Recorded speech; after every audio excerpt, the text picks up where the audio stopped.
ایک وقت تھا کہ لوگوں کی یہ سوچ اور فکر تھی یہ جو زمین ہمیں نظر آتی ہے یہ زمین فلیٹ سرفیس ہے، یعنی ایک ہموار میدان ہے، اور ان لوگوں کا یہ کانسیپٹ تھا کہ اگر کوئی انسان اس زمین کے اینڈ تک پہنچنے کی کوشش کرتا ہے تو عین ممکن ہے وہ وہاں سے نیچے گر سکتا ہے، اور ان کا یہ ماننا تھا کہ زمین کا کوئی نہ کوئی اینڈ پوائنٹ ضرور موجود ہے، کیونکہ ان کے نزدیک زمین چپٹی تھی۔ لیکن پھر سائنس بھی اپ گریڈ کرتی گئی اور لوگ بھی ساتھ ساتھ اپ گریڈ ہوتے رہے، پھر اس سوچ پہ آ کے پہنچے کہ کیا جو ہمارا یہ کانسیپٹ تھا کہ زمین فلیٹ سرفیس ہے، کیا یہ حقیقت ہے یا یہ زمین گول ہے جسے اسفیریکل شیپ کہا جاتا ہے۔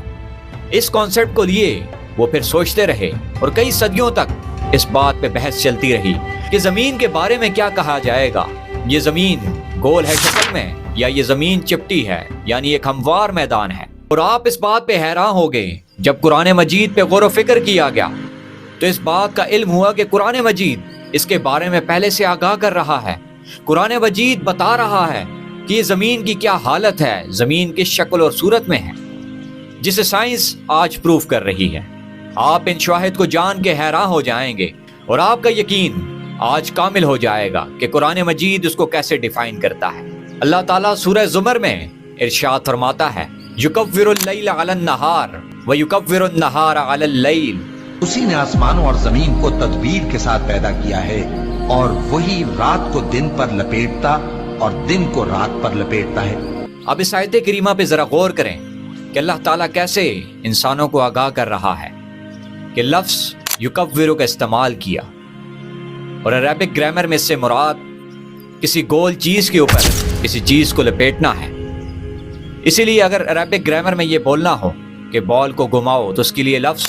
کور القرہ استعمال ہوتا ہے، یعنی بال کو گھمانا۔ اب اس کورہ لفظ جو ہے اس سے اس بات کا علم ہو جاتا ہے کہ اس سے مراد کسی گول چیز پہ کسی کو لپیٹنا ہے۔ اور اب زمین و آسمان پہ ذرا غور کریں، یہ رات اور یہ دن کا آنا کہ دن کو رات کور کر لیتی ہے اور رات کو دن کور کر لیتا ہے۔ اگر یہ زمین فلیٹ ہوتی یعنی ایک سیدھا میدان ہوتا تو کبھی بھی رات پر دن نہ آتا اور دن پہ رات نہ آتا، اور اگر آپ زمین و آسمان کو دیکھتے تو سورج ایک طرف سے جا رہا ہوتا اور پیچھے سے رات آ رہی ہوتی، لیکن سورج کبھی بھی نہ ڈھلتا اور نہ رات کبھی ختم ہوتی اگر یہ زمین چپٹی ہوتی، لیکن ایسا نہیں ہے۔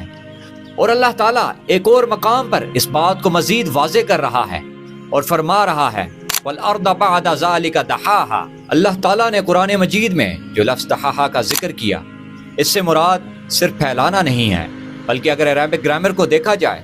تو اس سے ایک مراد انڈے کی شکل کے مانند ہے۔ اگر آپ سائنٹیفک فیکٹس دیکھیں تو آج سائنس یہ بتاتی ہے کہ ہماری جو زمین ہے یہ اوبلیٹ سفیرائڈ سٹرکچر میں ہے، یعنی یہ سلائٹلی اوول شیپ ہے جسے انڈے کی مانند کہا جا سکتا ہے۔ لیکن یہ بات تو سائنس نے آج بتائی،